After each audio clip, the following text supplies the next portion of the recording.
Hello दोस्तों, आप सभी का स्वागत है। तो हमने सुबह 23 क्वेश्चन जो है कवर कर लिए थे। अब हम लोग profit loss recession and depression से रिलेटेड कुछ जो है ज़्यादा नहीं एमसीक्यूज़ है इसमें कवर करेंगे, फिर और भी आगे क्वेश्चंस को देखेंगे। तो आप लोग जुड़े रहिएगा। ये वीडियो जो है CUET इकोनॉमिक्स एंट्रेंस एग्जामिनेशन और UPT GT PGT economics exams के लिए इंपॉर्टेंट है।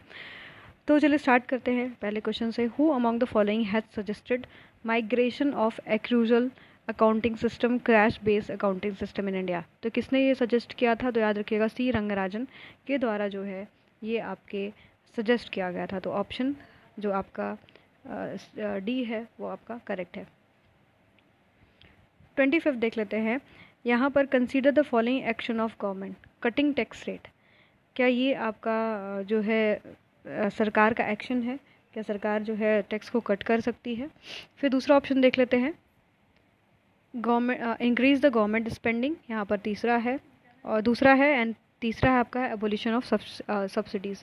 तो in context of economic recession which of the above action can be consider a part of physical stimulus package? Physical stimulus package के रूप में क्या हो सकता है आपका, कौन सा एक्शन हो सकता है? तो हमने पहला देखा था कटिंग ऑफ टैक्सेस, और दूसरा है आपका इंक्रीज गवर्नमेंट स्पेंडिंग, तीसरा है आपका अबोलिशन ऑफ सब्सिडीज़। तो यहाँ पर जो फिजिकल स्टिमुलेंट्स होते हैं उसमें आपका इंक्लूड हो जाता है आपका कटिंग ऑफ टैक्सेस और दूसरा है इंक्रीज गवर्नमेंट स्पेंडिंग। ठीक है, तो यहाँ पर फिजिकल स्टिमुलस में है government measures normally involving increase public spending, यानी आपका जो फिजिकल स्टिमुलेंट्स में यहाँ पर पूछा है ना पैकेज में, तो यहाँ पर दो चीज़ें आती है। एक आपका होता है गवर्नमेंट, मतलब आपका normally government spending public spending होती है, और लोअर टैक्सेशन। ठीक है, lower taxation are aimed at giving positive यहाँ पर लेता है, तो यहाँ पर जो आपका हो जाएगा कटिंग ऑफ टैक्सेशन। याद रखिएगा कि फिजिकल स्टिमुलस पैकेज की बात कर रहा है, कटिंग ऑफ टैक्सेस एंड, और दूसरा पॉइंट क्या है यहाँ पर आपका increase government spending, increase government spending. ठीक है, तो ऑप्शन 1 एंड 2 करेक्ट हो जाएगा। नेक्स्ट क्वेश्चन देख लेते हैं। Which of the following term is used economics to denote a technique for avoiding risk by making counter attacking transaction? तो उसको हम लोग क्या कहते हैं? पहला ऑप्शन है डंपिंग, हेजिंग, डिस्काउंटिंग या फिर डिफ्लेक्टिंग। इसको हम लोग क्या कहते हैं? तो याद रखिएगा हेजिंग कहते हैं। ठीक है, ऑप्शन जो बी है करेक्ट हो जाएगा। जो इकोनॉमिक्स में डिनोट करता है टेक्निक अवॉइड रिस्क करने के लिए, रिस्क को अवॉइड करने के लिए, वो हमारा होता है हेजिंग। तो हेजिंग यूज़ किया जाता है limiting the offsetting probability of loss, यानी लॉस की जो प्रोबेबिलिटी है उसको कम करने के लिए हम लोग हेजिंग जो टेक्निक है उसको हम लोग यूज़ करते हैं। तो ऑप्शन बी करेक्ट हो जाएगा। नेक्स्ट हमारा वेरी इंपॉर्टेंट, अब यहाँ से आता है market factor of production and inflation. Inflation is caused by, inflation क्यों होता है आपका क्वेश्चन है, question number 27। Inflation caused by, inflation क्यों होता है? पहला ऑप्शन है increase in supply of goods, या फिर increase in cash with the government, या फिर decrease in money supply, increase in money supply. तो याद रखिएगा इन्फ्लेशन क्यों होता है? Increase in money supply. Increase in money supply की वजह से क्या होता है आपका, क्योंकि मनी सप्लाई बढ़ गई, लोगों के पास ज़्यादा मनी हो गया, मनी होने की वजह से लोगों की डिमांड बढ़ी, डिमांड बढ़ने की वजह से जो है प्राइस आपका राइज करने लगा। तो ये जो है प्राइस, जो जनरल प्राइस लेवल में राइजिंग होता है उसको हम लोग क्या कहते हैं? इन्फ्लेशन कहते हैं। तो याद रखिएगा कि due to decrease in supply, है ना, सप्लाई ऑफ गुड्स, डिमांड जो गुड्स की होती है वो बढ़ने लगती है, जिससे कि मनी सप्लाई, क्योंकि हाथ में लोगों के पैसा आ चुका है तो जिसकी परचेजिंग पावर उनकी बढ़ चुकी है, वो ज़्यादा से ज़्यादा कमोडिटीज़ को ख़रीद पा रहे हैं। अब जब ज़्यादा कमोडिटीज़ को ख़रीद पाते हैं फिर आपका जो है धीरे धीरे वो पुश करता है, प्राइस को बढ़ने लगता है। तो यहाँ पर वो रीज़न होता है आपका मनी सप्लाई, मतलब बढ़ने के कारण से आपका इन्फ्लेशन हो जाता है। तो यहाँ पर जो ऑप्शन डी है करेक्ट हो जाएगा। The process of curing inflation by reducing money supply is called, उसको हम लोग क्या कहते हैं? जब हम लोग, याद रखिएगा कि हम लोग यहाँ पर कर क्या रहे हैं, process of curing inflation by reducing money supply, money supply को हम कम कर दे रहे हैं। तो क्या हम लोग इसको कॉस्ट पुश इन्फ्लेशन कहते हैं, या फिर डाउन पुल इन्फ्लेशन, या फिर डिमांड पुल कहते हैं, या फिर डिस इन्फ्लेशन कहते हैं, या फिर रीफ्लेशन कहते हैं। तो याद रखिएगा कि हमने क्या किया, हमने क्योर किया इन्फ्लेशन को, हमने मनी सप्लाई को कम कर दिया, जैसे अभी इस टाइम इंडिया में भी हो रहा है ये चीज़। तो हम क्या कर रहे हैं, ये है क्या प्रोसेस, तो डैट इज़ कॉल्ड आपका डिस इन्फ्लेशन। इसको हम लोग कहते क्या है, आपका डिस इन्फ्लेशन। यहाँ पर ऑप्शन जो सी है करेक्ट हो जाएगा। ठीक है, the process of curing inflation by reducing money supply, money supply को कम करने की वजह से जो हमारा इकोनॉमी में धीरे धीरे डिमांड रिड्यूस होने लगेगा, धीरे धीरे प्राइस रिड्यूस होने, तो हम लोग क्या कहते हैं, डिस इन्फ्लेशन कहते हैं। डिस इन्फ्लेशन क्या होता है, is a decrease in rate of inflation. Disinflation मतलब होता क्या है आपका, याद रखिएगा, decrease in rate of inflation. Inflation का जो रेट है इसमें आपका क्या कर जाता है, डिक्रीज कर जाता है। ठीक है, और a slow down in rate of increase in the price level of goods and services, तो हम लोग उसको क्या कहेंगे, डिसइन्फ्लेशन कहेंगे। ठीक है, याद रखिएगा इस पॉइंट को, वेरी इंपॉर्टेंट। और नेक्स्ट क्वेश्चन देख लेते हैं। कॉस्ट पुश तो आप सभी को पता है ना कि कॉस्ट पुश इन्फ्लेशन क्या होता है, जब हमारे जो फैक्टर ऑफ प्रोडक्शन होता है, जैसे उसमें जो लेबर लगा रहे हो, रॉ मटेरियल्स लगा रहे हो, उसकी वजह से जो कॉस्ट बढ़ा है आपके प्रोड्यूसर का, तो प्रोड्यूसर जो है इसकी वजह से जो प्रोडक्ट है उसकी प्राइस को इंक्रीज़ कर देता है, that is called cost push pull inflation. और डिमांड पुल इन्फ्लेशन क्या होता है, डिमांड पुल में क्या होता है कि जब हम डिमांड की राइज होने की वजह से आपका एग्रीगेट डिमांड इकोनॉमी में राइज होता है आपके एग्रीगेट सप्लाई की कंपैरेटिवली ज़्यादा, तो इसकी वजह से जो इन्फ्लेशन होता है वो डिमांड पुल होता है। क्लियर, ये 2 पॉइंट याद रखिएगा। नेक्स्ट क्वेश्चन है, the term stagflation refers to situation. Stagflation क्या होता है, क्या यहाँ पर जो है आपका growth has no relation with change in price होता है, या फिर आपका rate of growth price both are decreasing, rate of growth is faster than the rate of price increase, या फिर rate of growth is slower than the rate of price increase. ठीक है, तो यहाँ पर याद रखिएगा कि स्टैगफ्लेशन क्या होता है। स्टैगफ्लेशन याद रखिएगा कि persistent high inflation combined with high employment. ये वर्ड याद रखिएगा कि स्टैगफ्लेशन में आपका हाई इन्फ्लेशन किसके साथ मिला होता है, आपके प्लस हाई अनएम्प्लॉयमेंट, है ना। ये दोनों मतलब पॉइंट याद रखिएगा, इसकी वजह से जो है आपका स्टैगफ्लेशन होता है। ठीक है, तो यहाँ पर क्या होगा कि जब स्टैगफ्लेशन अकर होगा तो व्हेन इकोनॉमी इजंट ग्रोइंग, है ना, ग्रो नहीं करेगा, but prices are increasing, price increase करेगा, which is not good situation for मतलब इकोनॉमी के लिए अच्छा नहीं हुआ, तो the rate of growth is slow, पर यहाँ पर प्राइस आपकी फिर भी क्या करती है, राइज करती है। और स्टैगफ्लेशन में हम किसके बीच में संबंध देखते हैं, आपके high inflation combined with high unemployment, तो उसको हम लोग स्टैगफ्लेशन बोलते हैं। स्टैगफ्लेशन को बाद में डिस्कार्ड किया गया आपके फिलिप्स कर्व के द्वारा, और फिलिप्स कर्व में हम लोग आपके इन्फ्लेशन और अनएम्प्लॉयमेंट के बीच में ट्रेड ऑफ देखते हैं। क्लियर, चलिए नेक्स्ट देखते हैं। During period of inflation the rate should be, तो यहाँ पर क्या होता है, रेट्स जो होते हैं वो आपके क्या इंक्रीज़ कर जाते हैं, डिक्रीज़ कर जाते हैं, रिमेन कांस्टेंट होते हैं। तो यहाँ पर याद रखिएगा कि प्राइजेस का जो हाई होना ही रेट है आपका, तो यहाँ पर इंक्रीज़ कर जाता है। तो ऑप्शन जो करेक्ट हो जाएगा वो आपका कौन सा हो जाएगा, ए वाला आपका करेक्ट हो जाएगा। क्वेश्चन नंबर 31 देख लेते हैं। In parallels of economy commerce what is gilt edged market, क्या कहलाता है ये, क्या ये आपका गोल्ड एंड सिल्वर मार्केट होता है, या फिर इंडस्ट्रियल सिक्योरिटी मार्केट होता है, या फिर आपका मार्केट ऑफ सेफ सिक्योरिटी होता है, या फिर market of software technology and product होता है। तो याद रखिएगा इसको हम लोग क्या कहते हैं, मार्केट ऑफ सेफ सिक्योरिटी। ठीक है, आपकी जो गिल्ट एज मार्केट होता है, ये आपका गिल्ट एज मार्केट को हम लोग सेफ सिक्योरिटीज़ का मार्केट कहते हैं, क्योंकि यहाँ पर हाई ग्रेड सिक्योरिटीज़ जो आपको मतलब लो यील्ड देती है, मतलब आपको रिटर्न कम इस पर मिलता है, पर इसका जो मतलब ये काफ़ी सेफ होता है सिक्योरिटी मार्केट। ठीक है, तो आपको याद रखना है ऑप्शन सी यहाँ पर करेक्ट होगा।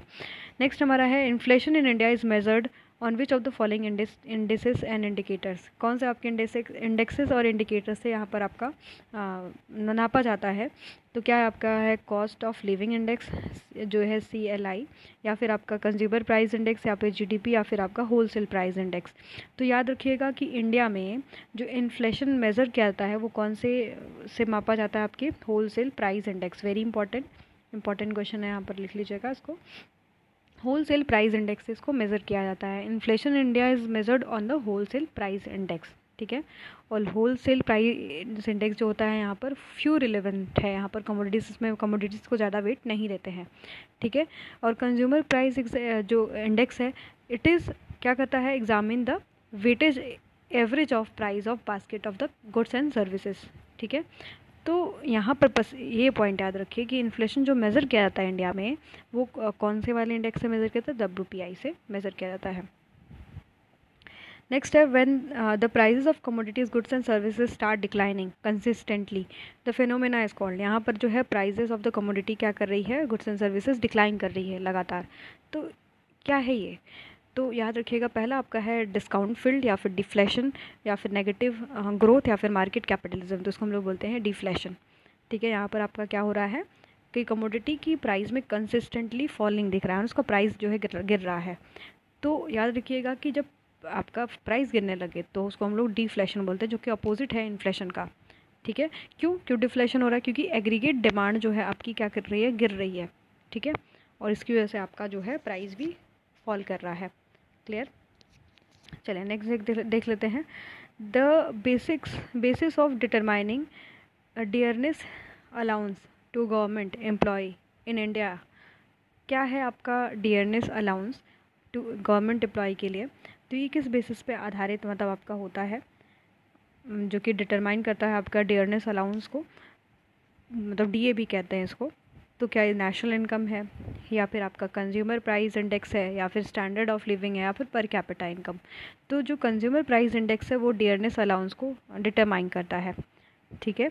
डियरनेस अलाउंस एक अलाउंस होता है जो कि पे किया जाता है एम्प्लॉयज़ को to compensate them to erosion in real income, ठीक है, जो कि इन्फ्लेशन की वजह से उसमें जो है अलाउंस दिया जाता है, ठीक है। तो DA जो होता है कैलकुलेट किया जाता है as a % of Indian citizen and its basic salary to mitigates impact of inflation on the people. क्या इम्पैक्ट है उसके ऊपर से इसको DA दिया जाता है, तो ये CPI से मेजर किया जाता है। तो ऑप्शन क्या है आपका, B वाला करेक्ट है।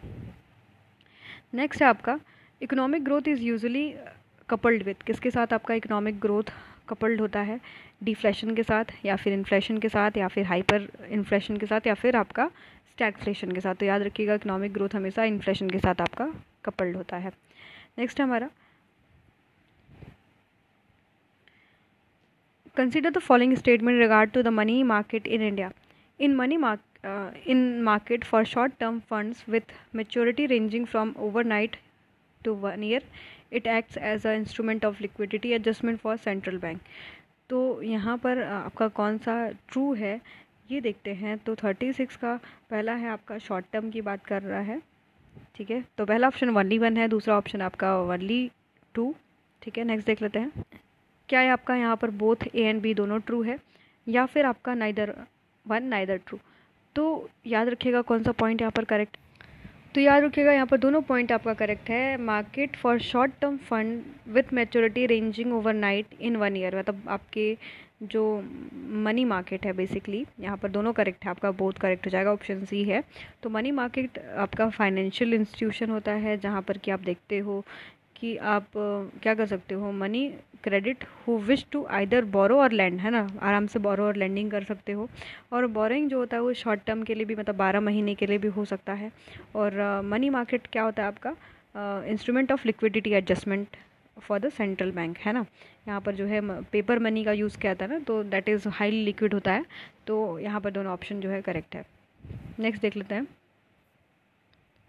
विच of the following can be the outcome of high inflation in economy. High inflation economy में है, इसका क्या मतलब आउटकम होगा आपके इकोनॉमी में। तो क्या इकोनॉमिक ग्रोथ रिड्यूस हो जाएगी, यस हो जाएगा आपका। सेविंग बढ़ेगा, नहीं। रिडक्शन इन एक्सपोर्ट, एक्सपोर्ट आपका कम हो जाएगा। यस, तो याद रखिएगा कि फर्स्ट एंड जो है थर्ड आपका करेक्ट है। जब इन्फ्लेशन होता है तो जनरल प्राइस लेवल आपकी राइज कर जाती है इकोनॉमी में, तो आप जो है पहले इकोनॉमी की डिमांड फुलफिल करोगे ना कि एक्सपोर्ट करोगे, तो आप जो है रिडक्शन इन एक्सपोर्ट होता है। इकोनॉमिक ग्रोथ मतलब कपल्ड होता है आपके इन्फ्लेशन के साथ, पर इतना ज़्यादा नहीं। आप श्रीलंका का भी एग्जाम्पल दे सकते हो कि इन्फ्लेशन है तो क्या वहाँ पर इकोनॉमिक ग्रोथ दिख रहा है आपको? नहीं दिख रहा है। तो याद रखिएगा कि यहाँ पर option first and third correct है, reduction in economic growth and आपका रिडक्शन इन क्या हो जाएगा? एक्सपोर्ट। तो option first and third correct है।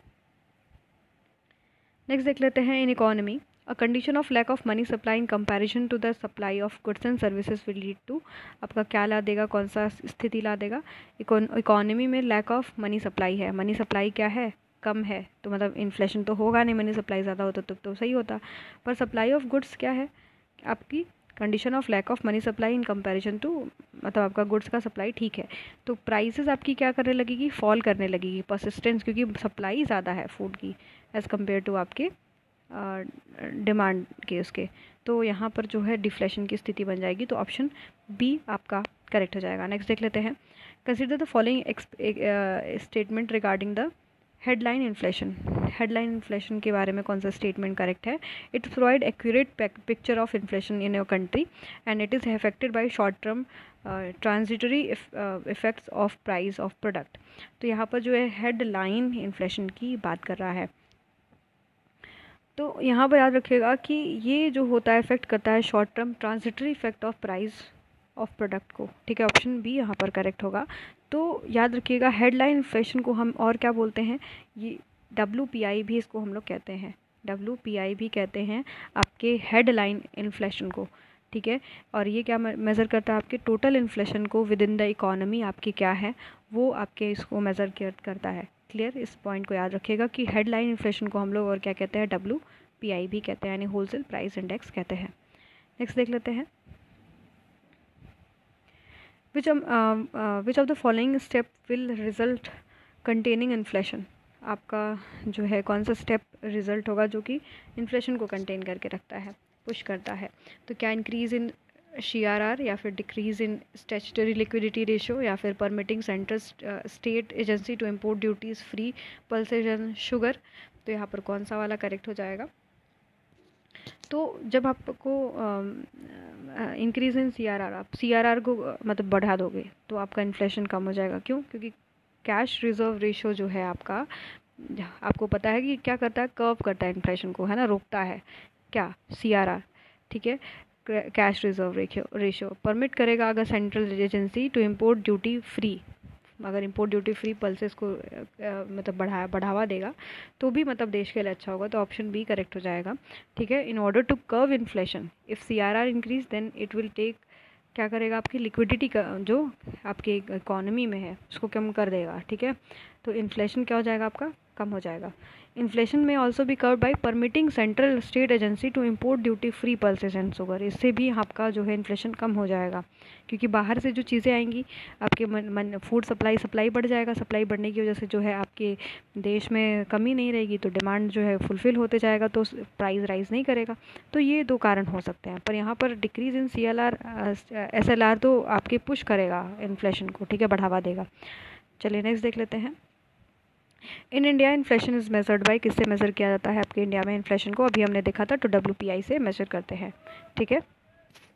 तो याद रखिएगा कि इन्फ्लेशन जो है आपके इंडिया में WPI यानी होलसेल प्राइस इंडेक्स से मेजर किया जाता है, ठीक है। और होल जो सेल प्राइस इंडेक्स होता है उसमें बेस ईयर से कंपेयर किया जाता है आपके होलसेल प्राइस इंडेक्स को आपके करंट ईयर में, जैसे 2022 से कंपैरिजन किया जाएगा 2011-12 के डेटा को, ठीक है, कि प्राइसेस कितना चेंज हुआ है। कंसिडर द फॉलोइंग स्टेटमेंट, क्या इन्फ्लेशन बेनिफिट करता है डेप्टर्स को, या फिर इन्फ्लेशन जो है बेनिफिट करता है बॉन्ड होल्डर्स को? तो यहाँ पर कौन सा करेक्ट होगा? बहुत इंपॉर्टेंट क्वेश्चन है। तो याद रखिएगा कि जो डेप्टर्स होते हैं, जो लोन लेते हैं, ठीक है, उनको जो है क्या करता है आपके इन्फ्लेशन क्या होता है उनके लिए? बेनिफिट करता है। तो ऑप्शन ए करेक्ट हो जाएगा यहाँ पर, मतलब आपका बी वाला करेक्ट है, 1 इज़ करेक्ट। तो inflation redistribute wealth for creditor to debtor, क्या करता है आपका? रीडिस्ट्रीब्यूट करता है वेल्थ को क्रेडिटर से डेप्टर की तरफ। तो लेंडर सफ़र करता है यहाँ पर, ठीक है, एंड बोरोवर बेनिफिट होता है आउट ऑफ इन्फ्लेशन, ठीक है, और बॉन्ड होल्डर को उतना मतलब कोई फ़ायदा नहीं है, वो तो बॉन्ड जो लिया था उस पर वही प्राइस मिलेगा उसको, पर यहाँ पर इन्फ्लेशन में डेप्टर जो होता है उसको बेनिफिट होता है। चलिए नेक्स्ट देख लेते हैं। 43 when economic development takes place, जब इकोनॉमिक डेवलपमेंट होता है तो क्या होता है, क्या आपका स्पेशलाइजेशन इंक्रीज़ करती है, कॉमर्शलाइजेशन डिक्रीज़ करती है, मार्केट इनपरफेक्शन इंक्रीज़ करता है, फिर नन ऑफ द अबव। तो जब इकोनॉमिक डेवलपमेंट होता है तो याद रखिएगा कि स्पेशलाइजेशन हमारी जो है बढ़ जाती है, ठीक है, इकोनॉमिक डेवलपमेंट टेक्स प्लेस तो जो है स्पेशलाइजेशन इंक्रीज़ करती है। इकोनॉमिक डेवलपमेंट टिपिकली हम देखते हैं कि आपका मतलब बहुत सारे इंडिकेटर्स होते हैं ना आपकी इकोनॉमिक डेवलपमेंट को बताने के, जैसे लिटरेसी रेट है आपका, लाइफ एक्सपेक्टेंसी, पॉवर्टी रेट है ना, जो जीडीपी है does not take account other aspect, बहुत सारे एस्पेक्ट को नहीं लेके चलता है। तो यहाँ पर हमारा स्पेशलाइजेशन आपका इंक्रीज़ हो जाता है जब हमारी इकोनॉमिक डेवलपमेंट होती है। तो नेक्स्ट हमारा है consider the following factor regarding the industry. कौन सा यहाँ पर फैक्टर इंपॉर्टेंट है आपकी इंडस्ट्री से रिलेटेड, तो याद रखिएगा कैपिटल इन्वेस्टमेंट। ऑप्शन जो ए है मतलब फर्स्ट वाला आपका करेक्ट है। नेक्स्ट देख लेते हैं। वेट, यहाँ पर पूरे पहले क्वेश्चन को पढ़ लिया जाए नहीं तो गड़बड़ हो जाएगा। कैपिटल इन्वेस्टमेंट है, बिजनेस टर्नओवर है, लेबर फोर्स है, पावर कंजप्शन है। कौन सा फैक्टर है जो इंडस्ट्री के फैक्टर रिगार्डिंग इंडस्ट्री है इम्पॉर्टेंट है, तो which of these determine the nature of size of industry. यहाँ पर क्वेश्चन नीचे दिया हुआ है, nature of size of industry को कौन डिसाइड करता है वो देख लेते हैं। तो कैपिटल इन्वेस्टमेंट ये तो डिसाइड करता है कि कितना आपके देश में कैपिटल इन्वेस्टमेंट है मतलब आपकी इंडस्ट्री में, ठीक है। लेबर फोर्स डिसाइड करता है ना कि बिजनेस टर्नओवर, ठीक है, और पावर कंजप्शन डिसाइड करता है। तो यहाँ पर ऑप्शन जो ए है वो करेक्ट हो जाएगा। चलिए नेक्स्ट देख लेते हैं। डिसइन्वेस्टमेंट क्या होता है, तो यहाँ पर क्या offloading of share of private companies to government, या क्या यहाँ पर सरकार को दे देती है, या फिर offloading of government share to the private companies. तो याद रखिएगा यहाँ पर हम अब गवर्नमेंट के शेयर को जब हम बेच देते हैं किसके, प्राइवेट कंपनीज को, तो उसको हम लोग क्या कहते हैं, डिसइन्वेस्टमेंट कहते हैं। नेक्स्ट में है हमारा which of the following is the total amount of money available in the economy at specific time, यानी which on the following total amount of money available in the specific time क्या कहलाता है आपका।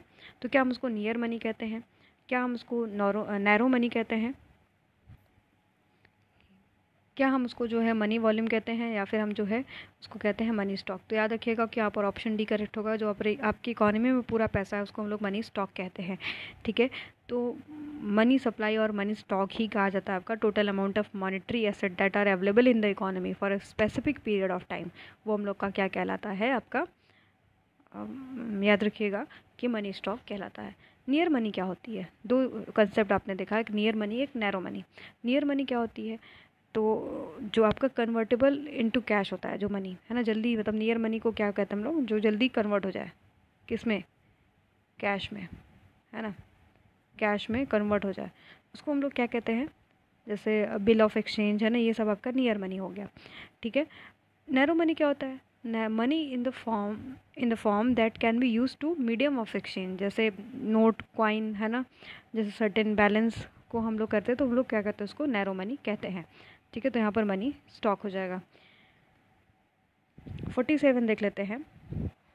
विच of the following causes condition in which prices increase rapidly and currency lose its value. तो हम लोग यहाँ पर कौन सा देखेंगे, तो क्या हम स्टैगफ्लेशन देखेंगे, कॉन्फ्लेशन देखेंगे, सेल्फ इन्फ्लेशन देखेंगे, या फिर हाइपर इन्फ्लेशन। तो याद रखिएगा कि यहाँ पर ऑप्शन डी करेक्ट हो जाएगा आपका। जब आपके प्राइसेस राइज करने लगे रैपिडली और करेंसी अपनी वैल्यू को लूज़ करने लगे तो उसको हम लोग कहते हैं हाइपर इन्फ्लेशन। नेक्स्ट क्वेश्चन देख लेते हैं। Which of the following act of stimulating economy by the increasing money supply और रिड्यूसिंग टैक्सेस। तो यहाँ पर आपका पहली चीज़ तो अच्छा यहाँ पर 2-3 पॉइंट आप क्लियर कर लीजिएगा। स्टैगफ्लेशन क्या होता है अभी जस्ट मैंने बताया था, जहाँ पर कि हम हाई इन्फ्लेशन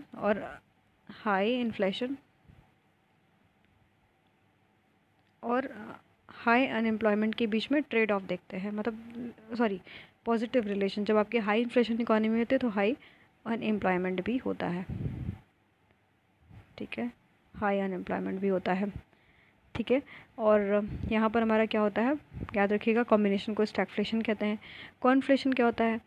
जब हम मर्ज कर देते हैं टू और मोर सेट ऑफ इंफॉर्मेशन को, ठीक है, जैसे टेक्स्ट आइडियाज़ को, उसको कॉन्फ्लेशन कहते हैं। तो ये कोई इकोनॉमिक्स का टर्म तो है नहीं। जो है आपका स्थिर इन्फ्लेशन किसको कहते हैं?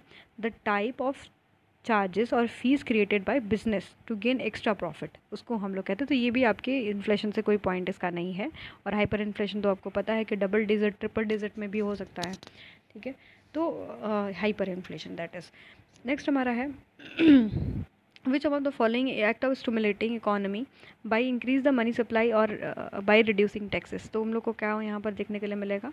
तो क्या हम लोग को यहाँ पर डिसइन्फ्लेशन मिलेगा, रीफ्लेशन मिलेगा, इनर्शियल इन्फ्लेशन मिलेगा, या फिर इन्फ्लेशन हेज मिलेगा? तो यहाँ पर जो है आप एक तो जो है मनी सप्लाई भी इंक्रीज़ कर रहे हो और रिड्यूस भी कर दे रहे हो टैक्सेस को, तो इसमें हम रीफ्लेशन देखेंगे, ठीक है। रेफ्लेशन क्या होता है? Act of stimulating the economy by increasing money supply. Money supply भी इंक्रीज़ करते हैं हम लोग, और क्या इंक्रीज़ करते हैं? और बाय रिड्यूसिंग टैक्स भी हम क्या करते हैं? कम कर देते हैं, ठीक है। और एक पर्टिकुलर स्पेसिफिक प्राइस लेवल पर आने की कोशिश कर रहे हैं, तो उसको हम लोग बोलते हैं reflation. Gilt edge market means, यहाँ पर गिल्ट एज मार्केट का मतलब क्या होता है? तो मार्केट ऑफ गवर्नमेंट सिक्योरिटीज़, क्योंकि काफ़ी सेफ होता है ना, सेफ मार्केट होता है। ऑप्शन ए करेक्ट हो जाएगा। नेक्स्ट हमारा है विच of the following include M1 highly liquid. M1 में आपका हाईली लिक्विड होता है, आप लोगों ने पढ़ा भी होगा। तो M1 यहाँ पर आपका हाईली लिक्विड है, तो कौन सा करेक्ट होगा? क्या यहाँ पर गोल्ड हो जाएगा, क्या यहाँ पर चेकेबल डिपॉजिट हो जाएगा, क्या यहाँ पर स्टॉक हो जाएगा, फिर क्रेडिट कार्ड? तो यहाँ पर चेकेबल डिपॉजिट को हम लोग M1 कहेंगे, that is very highly liquid, है ना। अब याद रखिएगा कि M1 जो होता है लिक्विड होता है काफ़ी ज़्यादा, मतलब तुरंत कैश में कन्वर्ट हो जाता है, इस चीज़ को याद रखिएगा। ठीक है, तो ऑप्शन जो आपका करेक्ट हो जाएगा वो आपका कौन सा हो जाएगा? बी वाला। चलिए नेक्स्ट देख लेते हैं। चलिए इसके बाद वाली वीडियो में हम लोग 51 से जो भी क्वेश्चन आ गए हैं उसको कवर कर लेंगे। तो आपको वीडियो अच्छा लगा हो तो प्लीज़ लाइक शेयर सब्सक्राइब कर लीजिएगा, बेल आइकन प्रेस करना नहीं भूलिएगा। धन्यवाद।